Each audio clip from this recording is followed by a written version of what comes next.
各位朋友，大家好，我是林老师。因为我很注重因果关系，正所谓菩萨为因，众生为果。无论任何事，我都会希望搞懂所有的前因后果。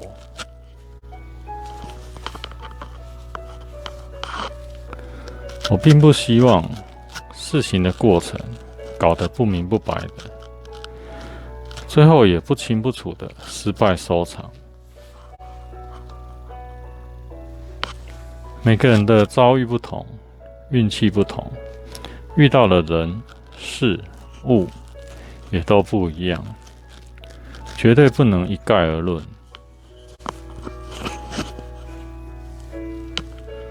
我所有的内容都是我本人亲身经历的，目的只是要让大家搞懂所有的前因。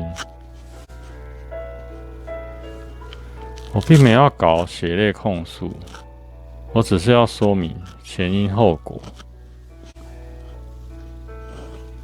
我们知道了前因，我们才能知道问题的根源以及要努力的方向，要怎样解决这些原因。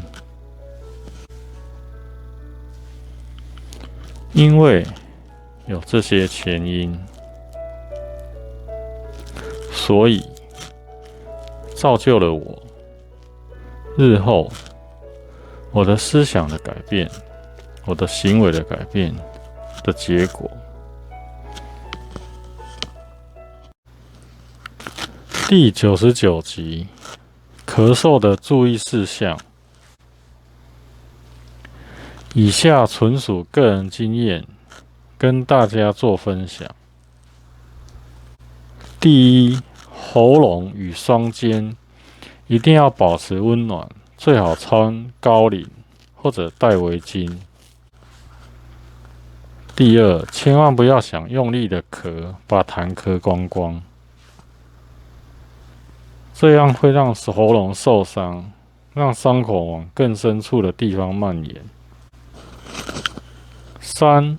禁吃油炸甜食，禁喝冷的冰的。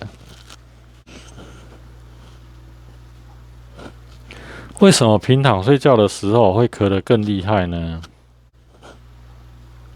因为棉被不可能一直包覆到喉咙，如果是很厚的棉被，就会有更大的空隙。加上睡觉的睡衣一般颈部是很开放的，所以睡着后只要小翻身，脖子肉绒就很容易会露出来，受寒受凉。